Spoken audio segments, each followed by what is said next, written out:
আসসালামু আলাইকুম। এটা হলো একটা ম্যাঙ্গো কেক। এই ডাইসটা অবশ্য আমি নতুন কিনে আনছি, ভালোই ছিল ডাইসটা। আর কেকটা অনেক সফট হয়েছে আর খুব নরম হয়েছে। ভাবলাম আপনাদের সাথে শেয়ার করি। আমি অনেকগুলো ম্যাঙ্গো কিনে আনছি, এই ম্যাঙ্গো দিয়ে আমি বানাবো। প্রথমে আমি দুটো ম্যাঙ্গোকে ছোট ছোট করে কেটে নিব।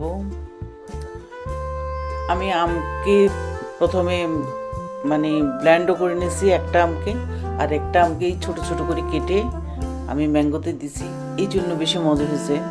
আর যখন খেতে যাবেন তখন এই ছোট ছোট আমগুলা দাঁতের নিচে পড়ে, খুব মজা লাগে। এটা আমার স্টাইল, আমি দুভাবে এই আমকে দিয়ে দিলাম। আর এটা খেতে কিন্তু খুবই মজা, খুবই একটা আনকমন জিনিস। আমি প্রথমে এখানে 3টে ডিমকে ফাটাই নিছি। এখন এগুলোকে আমি একটু ফোম করে নিব। তারপর এখানে আমি দিয়ে দিব 1 কাপ চিনি আর 1 কাপ তেল। একসাথে যখন ফোম হয়ে গেছে, তারপর এখানে আমি মিশাই দিব। এখন ম্যাঙ্গোকে আলাদাভাবে আমি ব্লেন্ড করে নিয়েছি, ম্যাঙ্গোর সাথে সবগুলো একসাথে মিশাই নিচ্ছি।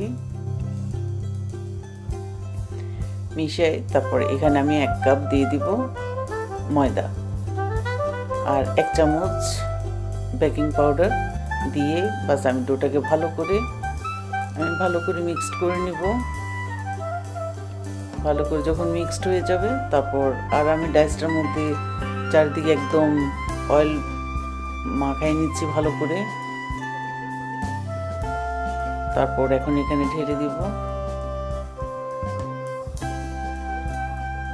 ঢেলে আমি 2 হাত দিয়ে জাস্ট একটু ঝাঁকড়াই নেব,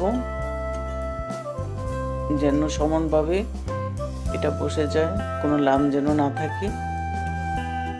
এরপর আমি 180-তে দিয়ে দিব 45 মিনিটসের জন্য। আমি এটা 45 মিনিটসের জন্য দিয়ে দিছি।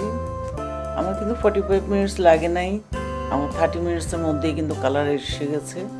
এরপরে আমি টেম্পারেচার 150-তে করে আরও 10 মিনিটস রাখছি। এরপর দেখেন কেকটা কি সুন্দর হয়েছে। আশা করছি ভিডিওটা ভালো লাগবে। ভালো লাগলে অবশ্যই লাইক করবেন, শেয়ার করবেন। আল্লাহ হাফিজ।